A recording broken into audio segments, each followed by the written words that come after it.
One day ক্রিকেটে বাংলাদেশের পক্ষে দ্রুততম সেঞ্চুরির মালিক এখন মুশফিকুর রহিম। 20শে মার্চ আয়ারল্যান্ডের বিপক্ষে 60 বলে সেঞ্চুরি করেন মুশফিকুর রহিম। এর আগে বাংলাদেশের পক্ষে দ্রুততম সেঞ্চুরি ছিল সাকিব আল হাসানের 68 বলে।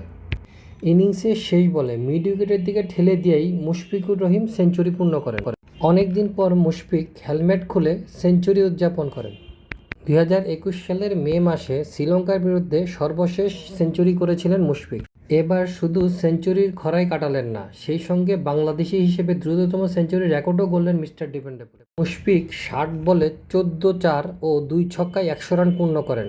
এতে ভেঙে গেছে সাকিব আল হাসানের করা দ্রুততম 68 বলে সেঞ্চুরি রেকর্ড।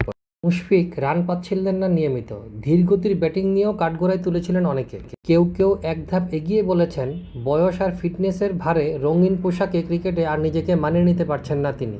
আসন্ন ভারতের মাটিতে অনুষ্ঠিতব্য ওয়ানডে বিশ্বকাপ দলেও তাচ্ছিলেন না অনেকে। মুশফিক সব সমালোচনা আর কটু কথার জবাব ব্যাট হাতেই দিচ্ছেন, দিচ্ছেন এখনও ফুরিয়ে যাননি, পারফরম্যান্সেও ভাটা পড়েনি। আয়ারল্যান্ডের বিপক্ষে চলমান সিরিজে প্রথম ওয়ানডেতেই ব্যাট হাতে ঝড় তুলেছিলেন তিনি। প্রায় 170 স্ট্রাইক রেটে 3টি 4 ও 3টি ছক্কায় 26 বলে 44 রান করেছিলেন তিনি। গল্পের শুরুটা ছিল সেদিন, আজ সেটা পরিপূর্ণতা পেল। ওয়ানডে ইতিহাসে নিজেদের সর্বোচ্চ সংগ্রহের দিনে সিলেটে রানের ফোয়ারা ছোটালেন মুশফিক। আর বিধ্বংসী ব্যাটে ভর করে বাংলাদেশের রেকর্ড সংগ্রহ 349 রান। অভিনন্দন মুশফিকুর রহিম।